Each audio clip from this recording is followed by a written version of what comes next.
हम किरण सिंह आप लोगन के चैत्र रामनवमी के शुभ अवसर पर राम जन्म पर एक छोटा सा सोहर गीत सुना जाता नहीं, तो आप लोग सुनिए और आनंद उठाएं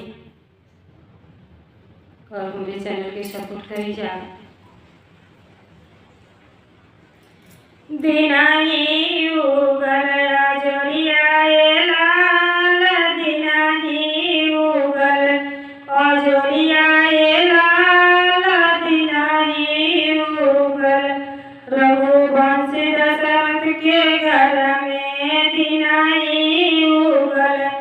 अजोरियाए लाल, दिनाही उगल अजोरियाए लाल, बाजे अवध में थरियाए लाल, बाजे अवध में थरियाए लाल, दिनाही उगल अजोरियाए लाल, दिनाही उगल अजोरियाए लाल, रघुवंशी दशरथ के घर में, दिनाही उगल अजोरियाए लाल, दिनाही उगल अजोरियाए लाल, बाजे अवध में थरियाए लाल, बाजे अवध में थरियाए लाल, बाजे अवध में रघुवंशी दशरथ के घर में, दिनाही उगल अजोरियाए लाल, दिनाही उगल अजोरियाए लाल, दिनाही उगल ब्रह्मा संग सब देवन सब आए, ब्रह्मा संग सब देवन आए, इंद्र सुमन नभ से बरसाए,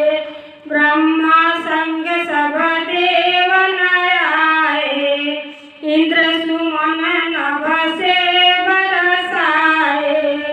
रस रस डोले बेअरियाए लाल, रस रस डोले बेअरियाए लाल, रस रस डोले बेअरियाए लाल, दिनाही उगल अजोरियाए लाल, दिनाही उगल अजोरियाए लाल, रघुवंशी दशरथ के घर में, दिनाही उगल अजोरियाए लाल, दिनाही उगल महक गइल उज्जवल फुलवरिया,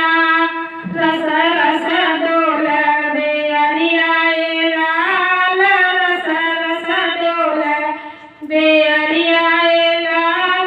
महक गइल उज्जवल फुलवरियाए लाल, रस रस डोले बेअरियाए लाल, रस रस डोले रघुवंशी दशरथ के घर में,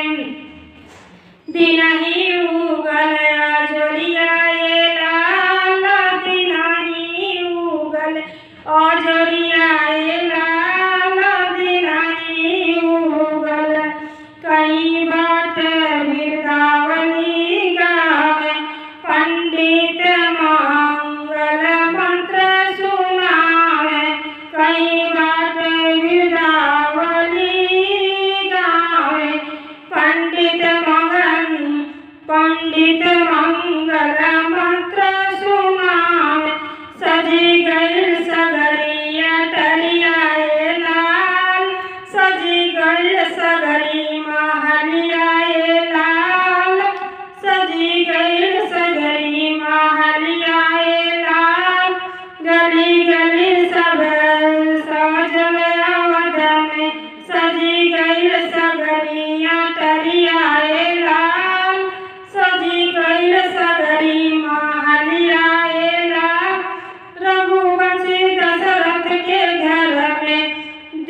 मुदित मन बैठे राजा,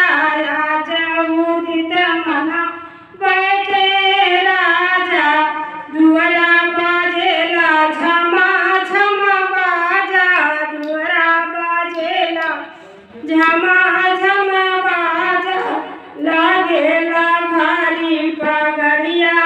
लाल, लागेला भारी पगड़िया लाल, दिनही उगल अजोरिया लाल, दिनही उगल अजोरिया।